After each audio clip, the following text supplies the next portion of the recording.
Isang magandang araw, mga kababayan. Muli ay narito po ako upang magbahagi ng salita ng Diyos. Ano po? Um, ang akin pong ibabahagi ay yung patungkol sa kabutihan ng ating Panginoon. Sapagat ang Panginoon po ay tunay na mabuti. Marami pong tao na ang paniniwala nila na ang Diyos ay hindi nagpaparusa dahil ang Diyos daw po ay mabuti. Tama po, ang Diyos ay mabuti sa lahat. Kasi siya po ay nagpapaulan sa mga mabubuti at saka mga masasama. Siya po ay nagbibigay ng pagkain sa lahat ng tao, sa mabuti at sa mga masasama. At siya rin po ay nagbibigay ng ganti sa bawat tao ayon sa kanyang mga gawa. Kaya kung sinasabi ng ibang tao na hindi nagpaparusa ang Diyos kasi ang Diyos ay mabuti, mga kapatid, alalahanin po natin na kung gaano kabuti ang Panginoon, dahil sa kanyang kabutihan ay tayo po ay gagantihan ayon sa ating mga gawa. Kaya nga po ito yung pagpapatunay na ang Diyos ay mabuti. Kasi po, kung ikaw ay gumagawa ng masama, sapagat ang Diyos ay mabuti, ay gagantihan ka ng mabuti. Ang ibibigay sa iyo ay kabutihan. Gayong ang ginagawa mo ay masama. Kagaya ng mga pang-i-scam, panluloko sa ibang tao, pagpatay sa kapwa. Huwag mong sasabihin na ang ginagawa mo ay hindi babalik sa iyo ng Diyos. Lahat po ng gawa ng tao ay babalik sa Kanya, ang Kanyang ginagawa. Sapagat yan po mga kapatid ay nakasulat. Basahin natin po ang dito sa aklat ng Roma 11 talatang 22. O Roma 11 talatang 22. Basahin po natin. Sa Roma 11:22. Ang sabi rito, masdan mo nga ang kabutihan at ang kabagsikan ng Diyos. Ang kabutihan ay sa iyo kung mananatili ka sa kanyang kabutihan. Maliban na kung ikaw din ay puputulin. Kaya kumbaga mga kapatid, hindi porket ang Diyos ay mabuti, ay yung paggawa mo ng masama ay hindi niya gagantihan ng ayon sa iyong gawa. Tunay nga po na ang Diyos ay mabuti. Kaya nga po ang Diyos ay gumaganti ayon sa iyong gawa kasi mabuti nga po siya. Yung kanyang kabutihan ay inaabuso mo. Kaya kung inaabuso mo ang kabutihan ng Diyos, huwag mong isipin na ang ibabalik sa iyo ng Diyos ay mabuti. Dahil ibinibigay lang sa iyo kung ano ang gusto mo. Di po ba? Yan po yan eh. Basta't po, basahin po natin dito dito sa 11:21. Simulan natin sa 21. Sapagkat kung hindi nga pinatawad ng Diyos ang mga talagang sanga, ikaw man ay hindi patatawarin. Ayan. Anong ibig sabihin nito? So, may ukol na panahon po kasi ang pagsisisi. Pag ang masama ay namatay ayon sa kanyang kasamaan, ayon sa Ezekiel 18:20 ay mamamatay. Mamamatay ang tao na yung kanyang kasamaan ay hindi pinagsisisihan. Kaya ang Diyos hindi rin magpapatawad. Kailan po ba hindi nagpapatawad ang Diyos? Pag kasi po natapos na ang ating tungkulin sa buhay na ito dito sa mundo, tapos na po.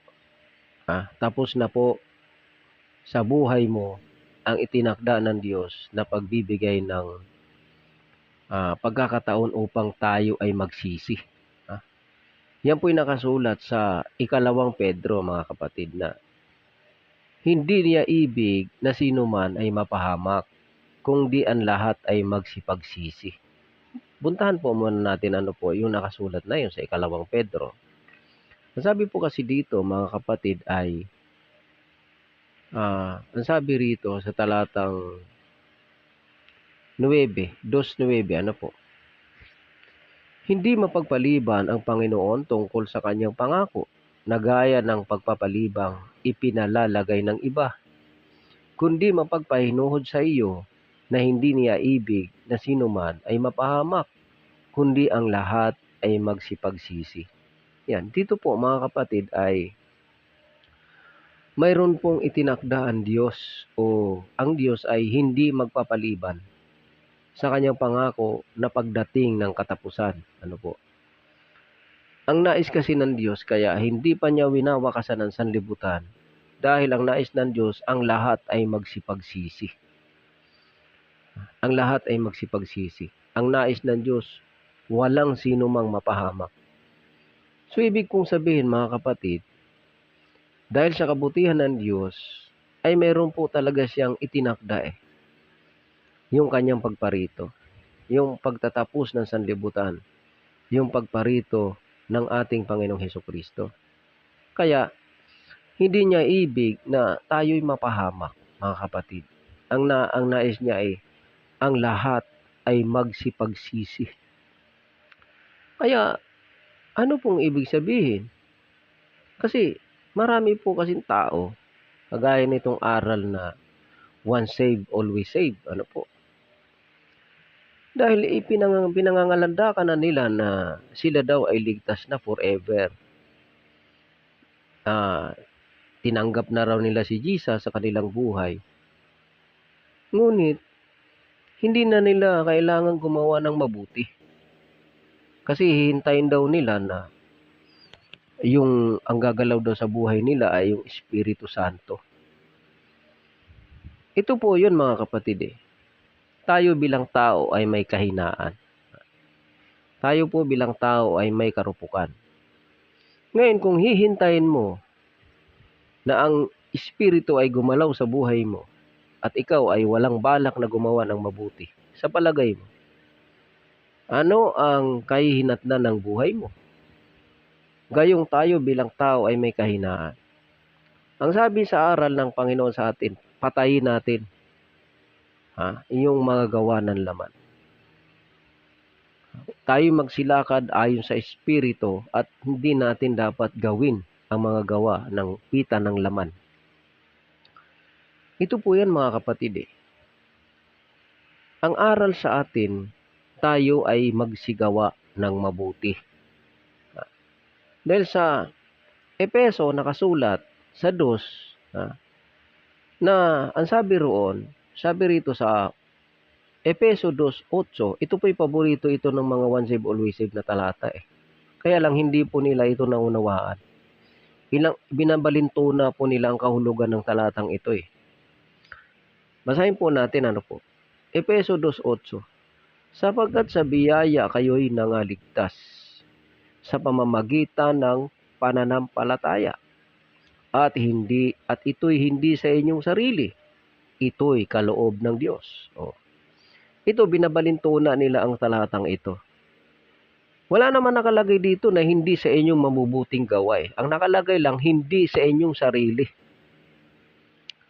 Kasi alam nyo nga po, mga kapatid, noong lumang tipan, upang ikaw ay magtamo ng kapatawaran at kaligtasan, ay mayroon kang gagawin. Gagawa ka. Anong gagawin mo? Magdadala ka ng mga handog, maghahain ka ng mga dugo ng baka, o hain na tupa, o kambing, o kordero, ano po.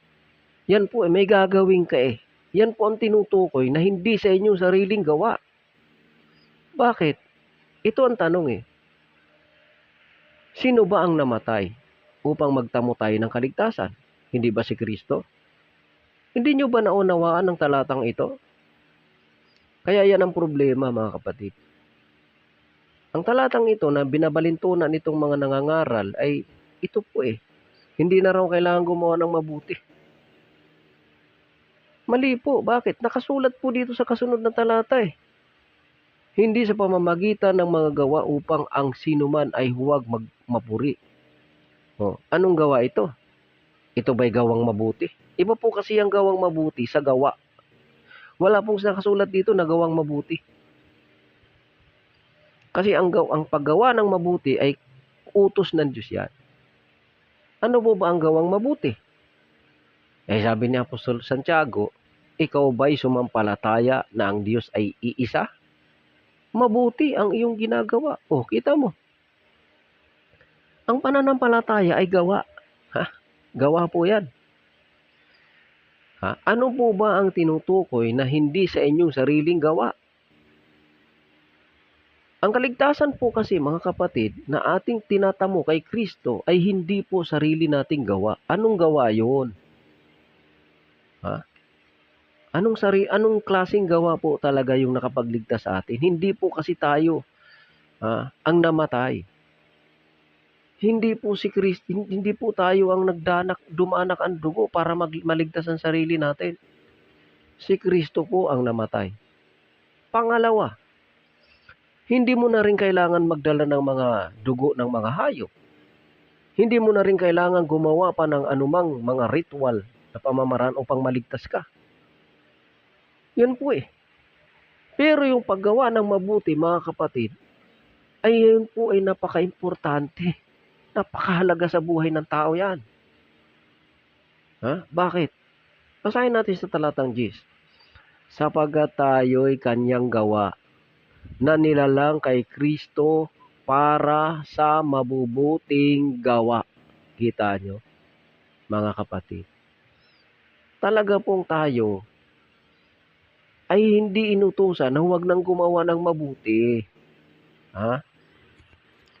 Manapa ang utos, tayo'y gumawa ng mabuti. Bakit? Sapagkat tayo'y nilalang kay Kristo. Tayo'y kanyang gawa. Gawa tayo ng Diyos Paanong klaseng gawa? Na nilalang kay Kristo Jesus para sa mabubuting gawa na inihanda na mga inihanda na ng Diyos ng una upang siya nating lakaran. Kita nyo?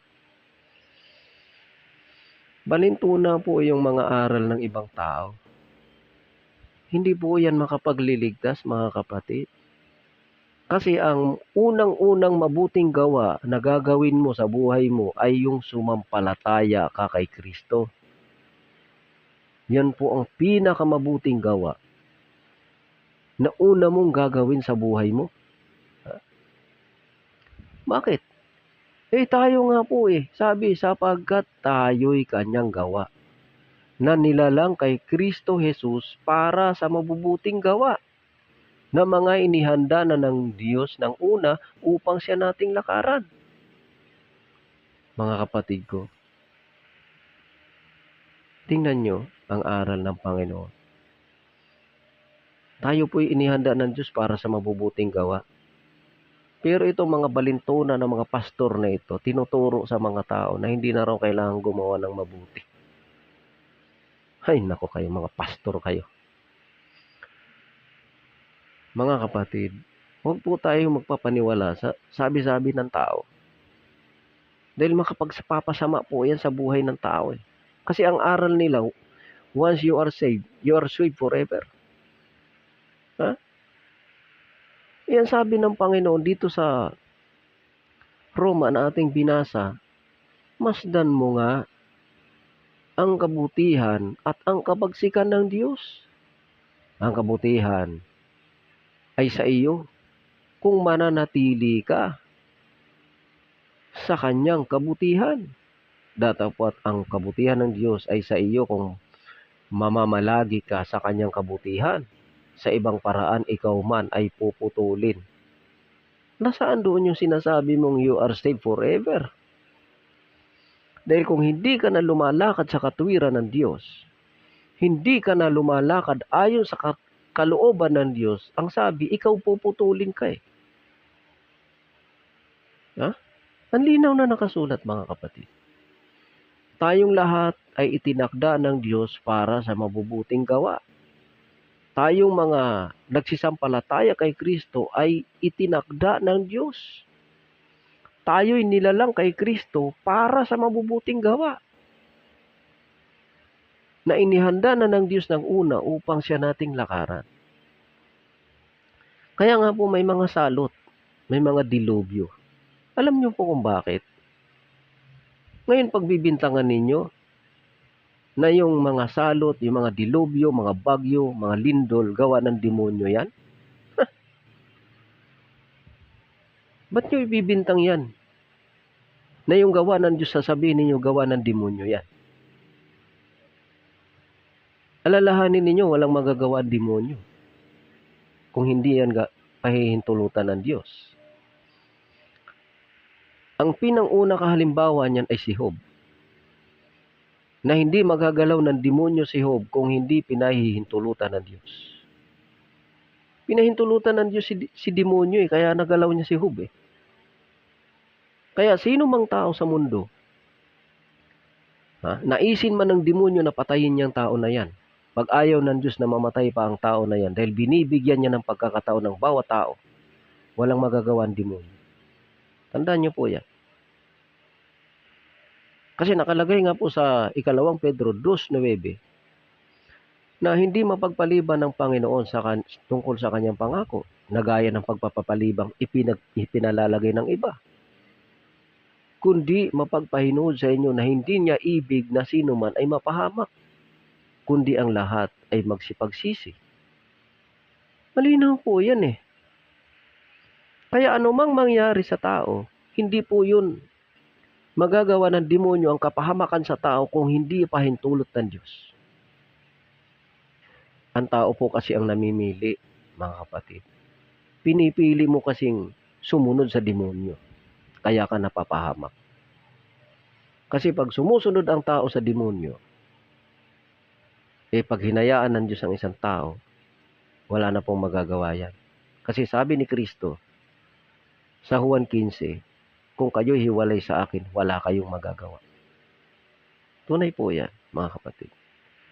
Kaya yung na ating binasa, na masdan mo ang kabutihan at ang kabagsikan ng Diyos. Ang kabagsikan ay sa nangahulog. Datapwat ang kabutihan ng Diyos ay sa iyo. Kung mamamalagi ka sa kanyang kabutihan, sa ibang paraan, ay ikaw man ay puputulin. Kaya kita nyo, wala pong nakasulat na ang Diyos ay masama. Kasi sabi dito, masdan mo nga ang kabutihan at ang kabagsikan. Mabagsik po ang Diyos, pero wala pong nakasulat niya sa masama. Pag parurusahan ka sa iyong kasamaan, hindi po siya masama. Ikaw ang pumili nun. Kung parurusahan ka, gagantihan ka ng Diyos ng ayon sa iyong gawang masama, hindi po masama ang Diyos. Mabuti pa rin po siya. Ibinalik lang po niya ang iyong gawa sa iyo. Ginantihan ka lang ng Diyos ayon sa iyong gusto, ayon sa iyong gawa. Yun po yun, mga kapatid. Kaya ang sabi rito, masdan mo nga ang kabutihan at ang kabagsikan ng Diyos. Ang kabagsikan ay sa nangahulog, datapwat ang kabutihan ng Diyos ay sa iyo. Kung mamamalagi ka sa kanyang kabutihan, sa ibang paraan, ay ikaw man ay puputulin. Kaya kayong mga once saved, always saved. Nasaan ba ang patunay ninyo na you are saved forever? Ipuputulin ka Puputulin ka. Ikaw na nagmamalabis sa iyong mga sinasabing paniniwala mo, nagmamalabis ka, nagyayabang ka, you are saved forever. Kahit na hindi ka na gumawa ng mabuti. Utos ba ng Diyos yun? Na huwag ka nang gumawa ng mabuti? Utos ba ng Diyos yun? Saan mo nabasa yun? Na hindi na utos ng Diyos yung gumawa ng mabuti. Hindi mo na kailangan gumawa ng mabuti. Saan ba nakasulat yan? Ang basihan nyo lang, Efeso 2:8, 9. na kayo'y naligtas hindi dahil sa inyong sarili. Ito'y kaloob ng Diyos. Hindi sa mga gawa upang ang sino man ay huwag magmapuri. O ano bang nakalagay doon? Gawang mabuti? Wala naman po nakalagay na sa hindi dahil din yung magawang mabuti kaya kayo naligtas. Wala pong nakasulat na ganyan. Dahil unang-una mga kapatid, ang pananampalataya ay isang napakabuting gawa. Bakit naligtas yung kasama ni Kristo na napako sa krus? Pananampalataya lang ba ang ginawa niya?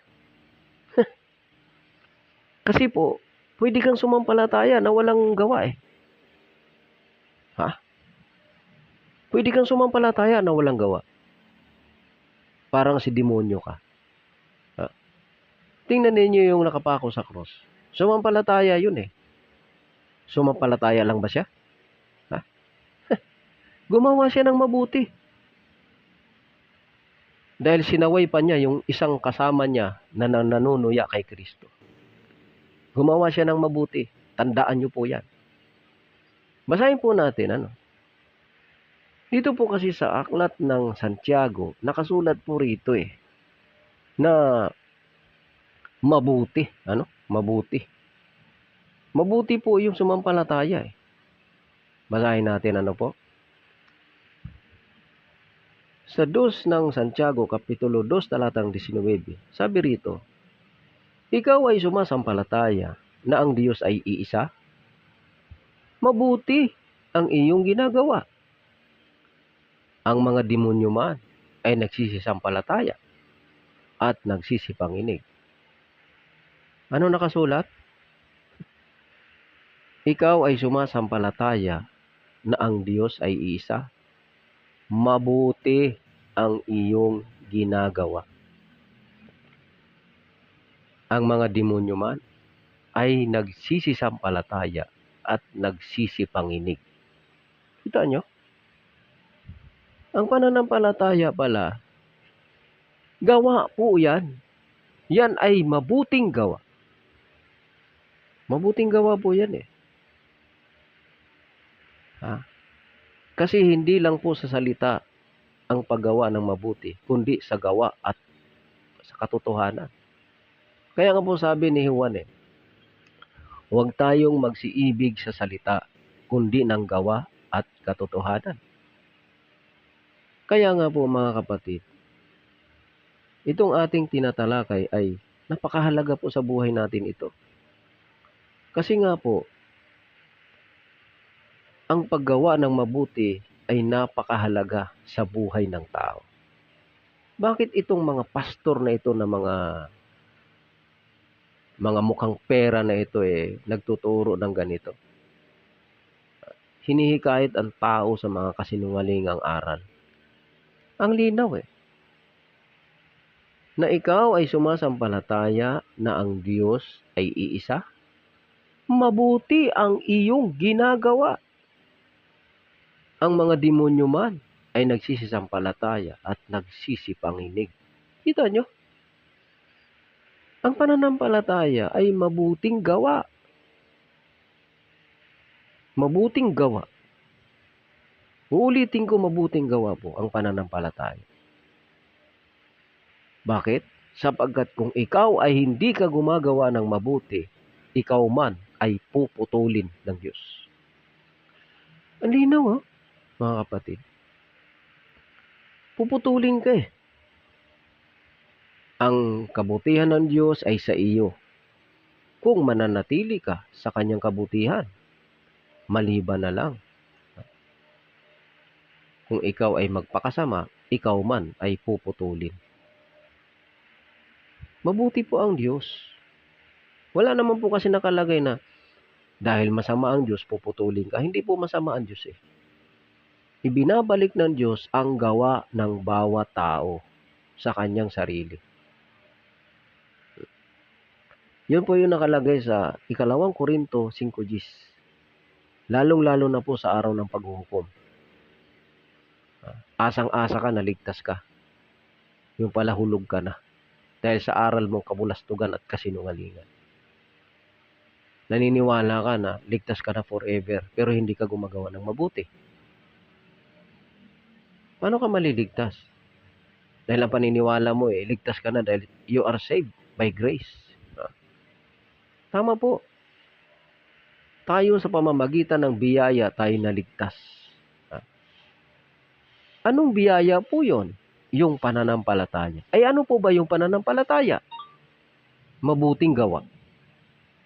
Akala ko ba hindi kailangan ng mabuting gawa? Bakit ka sumasampalataya? Ang sabihin ninyo, ang aral ninyo ay nagtuturo ng kabulastugan sa kapwa. Upang ang mga tao ay huwag nang maggumawa ng mabuti at gumawa na lang ng masama. Ang linaw po Balikan po natin ang Epeso. Nakalagay dito sa Epeso na binasa natin kanina. Na, ang sabi rito, sa Gis, dus Gis, sapagat tayo'y kanyang gawa. Gawa tayo ng Diyos. Paano tayong ginawa ng Diyos? Na nilalang kay Kristo. Nilalang pala tayo kay Kristo. Totoo naman kasi sabi, at alinman sa lahat ng ginawa ay hindi ginawa kung wala siya. Kung wala si Kristo, walang nalikha. Kung wala ang salita, walang nalikha. Tayo ang wikay kanyang gawa na nilalang kay Kristo para sa mabubuting gawa. Na mga inihandaan ng Diyos ng una upang siya nating lakaran. Bakit ang aral ninyo, pinipilit ninyo na hindi na kailangan gumawa ng mabuti? Sinabi na nga yung paggawa ng mabuti ay inihanda na ng Diyos Nang una pa. Hindi ka pa nilikha. Hindi pa nilikha ng Diyos ang tao. Inihanda na ng Diyos na tayo'y ginawa kay Kristo, nilalang kay Kristo para sa mabubuting gawa na inihanda na ng Diyos ng una upang siya nating lakaran. Kaya mga kapatid, ito po ang ating ipagpapatuloy sa ating pananampalataya. Sapagat ang pananampalataya ay mabuting gawa. Ngayon, nagpapalusot itong mga pastor na ito. Sabi nila, yung nakapako sa krus, hindi raw gumawa ng mabuti. Tanong ko sa iyo, hindi ba gumawa ng mabuti yun? Bakit hindi naligtas yung isa? Hindi siya naligtas kasi hindi siya gumawa ng mabuti. Ano yun? Hindi siya sumampalataya. Ay yung isa, bakit naligtas? Sumampalataya kasi siya At ano pa? Pinakita sa kanyang pananampalataya, yung kanyang pananalita. Siya'y gumagawa ng mabuti nang siya'y sumampalataya kay Kristo. Anong ginawa niya? Sinaway niya yung kasama niya na nanunuya kay Kristo Hindi ba gawang mabuti yun? Ang sabihin ninyo, kayo yung mga sinungaling na mga ngangaral, niloloko ninyo ang mga tao. Ang linaw sa Santiago na binasa natin, na ang pananampalataya, ikaw ay sumasampalataya na ang Diyos ay iisa, mabuti ang iyong ginagawa. Ang mga demonyo man ay nagsisisampalataya at nagsisipanginig. Kita nyo? Mabuti ang ginagawa ng tao na sumasampalataya sa Diyos. Kaya lang may kalakip na gawa yan. Mabuting gawa ang pananampalataya. Tandaan nyo yan. Kaya pag ang isang halimbawa, ang pattern ng pananampalataya ay mabuting gawa, kasama sa pamumuhay lahat yan. Na ikaw ay gumawa ka ng mabuti. Kayo lang mga nagsasabi na hindi na kailangan gumawa ng mabuti. Kayo mga sinungaling na mga mangangaral. Kayo mga mangangaral ng demonyo. Ang linaw po Dos Gis ng Epeso. Tayo ay ginawa ng Diyos. Tayo kanyang gawa na nilalang kay Kristo para sa mabubuting gawa. At sa Roma 11:22, ang kabutihan ng Diyos, masdan mo nga ang kabutihan at ang kabagsikan ng Diyos. Ang kabutihan ay sa iyo kung mananatili ka sa kanyang kabutihan. Sa ibang paraan, ikaw man ay puputulin. Puputulin ka. Kaya huwag kayong aasa na ligtas kayo forever kung ang inyong aral ay kasinungalingan at paggawa ng masama. Muli po mga kapatid, idudugtong ko lang po doon sa topic na ating ginawa, no? Kasi nga po, yung sinasabi ng iba na hindi na kailangan yung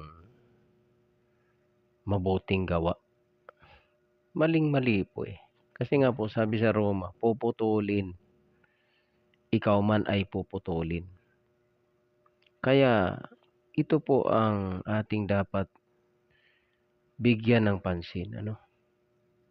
Kasi kung sasabihin ang kanila kasing aral hayaan mo raw hintayin mo yung pag ni-receive mo na si Jesus, hintayin mo daw muna yung Espiritu Santo na siyang gagalaw sa'yo. Ang tanong, gagalaw ba ang Espiritu Santo kung ayaw mong sumunod sa utos ni Kristo? Para bang ang Espiritu Santo yung uutusan mo para gumawa ng mabuti sa buhay mo? Ano ka? Ikaw yung mag-uutos na gumawa ng mabuti sa buhay mo, yung Espiritu Santo? Tindi, no? Ito mga paniwala, no? Mga aral ng mga taong ito. Hindi po yun eh. Kasi pag nasa iyo na ang Espiritu Santo, kasama po yun eh. Pag tanggap mo kay Kristo, ay automatic po yun. Automatic po yun. Pagtanggap mo kay Kristo. Kasi kalakip po doon yung mabuting gawa eh. Ginagamit nyo kasing palusot yung sumampalataya na nakapako sa krus. Wala raw ginawang mabuti yun. Maling-mali kayo. Dahil ang kanyang pananampalataya ay kalakip yung kanyang mga gawa. Ano po yun? Sinaway nga niya yung nakasama niya eh. Yung kasama niya na nanunuya kay Kristo, sinaway niya. Anong sinabi niya? Hindi ka pa baga natatakot sa Diyos? Ano yun? Hindi gawang mabuti yun? Nako. Talagang pinangangalandakan ninyo yung mga kasinungalingan ninyo eh. Kayong mga pastor kayo, ng mga bulaan kayo. Gusto nyo lang kumamal ng pera sa mga miyembro ninyo, mga nauto ninyo. Ay nako. Gumawa po ng mabuti yun. Yung tao na yun. Ang kanyang pananampalataya ay nilakipan niya ng mabuting gawa. Kasi mabuting gawa na po yung pananampalataya eh. Kaya lang talagang dapat ipakita sa bunga yung pananampalataya. Hindi yung sa salita lamang sumampalataya ka pero wala namang bunga. Wala namang lakip na gawa. Yan. Kaya ang pananampalataya po talaga magkasabay po yan. Magkasabay po yan eh. Kagaya nga po ni Cain, Si Cain, anong sabi ng Diyos kay Cain? Kung ikaw ay gumawa ng mabuti, hindi ba kita mamarapatin? Sige nga. Kayo. Anong sinabi ng Diyos kay Cain? Kasi si Cain nagmaktol eh. Nabugnot si Cain. Nagmaktol si Cain. Talagang malungkot siya eh. Dahil ang kanyang hain hindi tinanggap ng Diyos. Bakit hindi tinanggap ng Diyos? Sabi ng Diyos kung ikaw ay gumawa ng mabuti, hindi ba kita mamarapatin? O kayong mga pastor kayo, mga bulaan kayo na nagtuturo na hindi na kailangan ng mabuting gawa. Katanggap-tanggap ba sa Diyos ang aral nyo?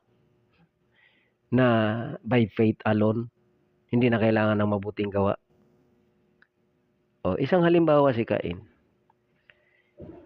Si Cain hindi gumagawa ng mabuti, naghandog sa Diyos.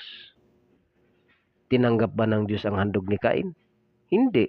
Hindi tinanggap ng Diyos kasi ang sabi ng Diyos, kung ikaw ay gumawa ng mabuti, hindi ba kita mamarapatin? Kaya totoo yung sinabi sa Efeso sa 2:10, na tayo ay kanyang gawa na nilalang kay Kristo para sa mabubuting gawa. na inihanda na ng Diyos ng una upang siya nating lakaran. Kaya ang aral po ninyo, mga wansib uluisib, kabalintunaan po yan. Kasinungalingan po yan eh. Kagaya nga nung isang pastor ng GIL eh. Nung kabataan ko po eh, nakasabay ko sa bus. Pauwi ako ng probinsya. Eh ako po yung nabautismuhan ni isang linggo lamang.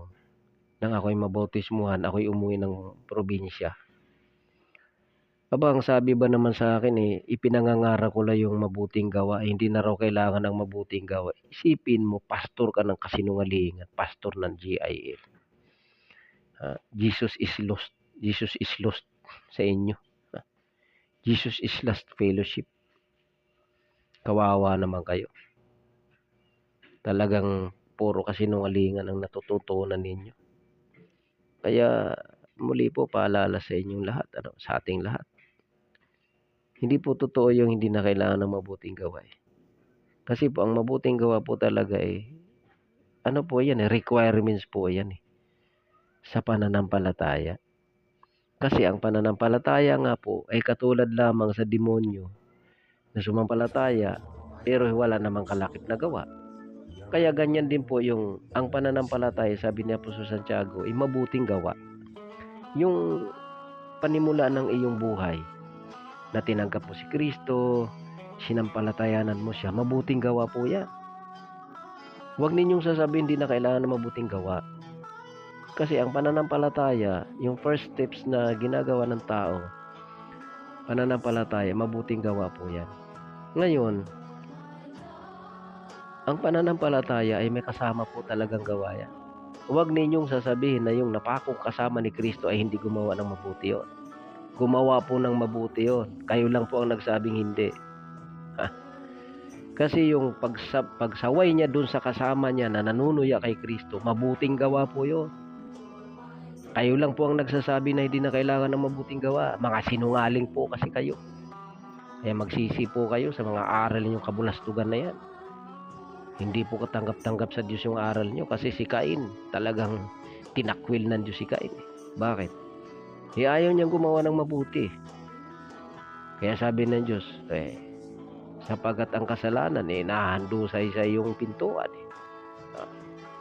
Kung ikaw ay hindi gumagawa ng mabuti, ang kasalanan nakahandusay sa iyong pintuan. Yan po yan. Kaya kailangan po talaga sa buhay, pananampalataya, kalaki po talaga yung mabuting gawa. Hindi po pwedeng magkahiwalay yan. Hihintayin nyo pa yung Espiritu Santo. Paano gagawa ang Espiritu Santo sa buhay nyo? Sige nga. Yung Espiritu Santo, hindi naman magsasalita ng kasinungalingan yan. Kalaki po yan. Yung Espiritu Santo, habang tinanggap mo yan, hindi po magsasalita ng kabulastugan yan. Hindi po ipangangaral yan na hindi na kailangan ng mabuting gawa. Kasi aral po ni Kristo yung mabuting gawa Kaya po, paalala sa ating lahat, manahan po tayo sa aral ni Kristo upang tayo ay tulungan ng Espiritu Santo. Kasi ang Espiritu Santo, mga aliw po yan. Yan po ang gumagabay sa lahat ng ating ginagawa. Paano mong sasabihin na hindi na kailangan ng mabuting gawa? Ang Espiritu Santo nga ang nagtuturo niya na mabuting gawa ang dapat mong gawin upang siya'y patuloy magpatnubay sa iyo. Kasi ang lahat ng aral ni Kristo, ang sabi ng Panginoon Kristo sa Juan 14:26, na gayon man kung siyang Espiritu ang katotohanan na paririto ay dumating ay papatnubayan niya kayo. Nang mang-aaliw sa makatwid bagyang Espiritu Santo. Mang-aaliw po ang banal na Espiritu. Huwag nyo pong hintayin siya yung uutusan ninyo na gumawa ng mabuti sa buhay nyo, pambihira kayo. Hindi po kailangang sabihin ng tao na hihintayin mo na ang Espiritu Santo ang gagawa ng mabuti. Paano gagawa ng mabuti ang Espiritu Santo sa buhay mo? Ikaw mismo ayaw mong gumawa ng mabuti. Paano gagawa ang Espiritu Santo ng mabuti? Nagagabayan ka niya sa kabutihan. Ayaw mo nga gumawa ng mabuti. Gusto mo masamang gawa. Kaya kasinungalingan yan yung aral na yan hindi na kailangan ng mabuting gawa. Yung banal na Espiritu, gusto mo gumawa ng mabuti sa'yo. Parang siya yung uutusan mo na gumawa ng mabuti sa'yo samantalang ikaw ayaw mo gumawa. Kaya mga kapatid, mga kababayan, yung nandiyan po sa aral ng mga kasinungalingan na yan, magsuri po kayo, manumbali kayo sa Diyos. Ayaw po ng Diyos yung masamang gawa. Kaya nga si Cain tinakwil ng Diyos kasi ayaw niyang gumawa ng mabuti. Kaya po mga kapatid, mga minamahal, yung aral na hindi na kailangan ng mabuting gawa, aral po ng demonyo yan. Aral po ng demonyo yung hindi na kailangan ng mabuting gawa. Kaya po magsisi kayo. Magsisi po kayo. Kaya muli po sa inyong lahat, sumayin niyo po ang kapayapaan ng Panginoon. Ano po? God bless po sa inyong lahat. Ano po?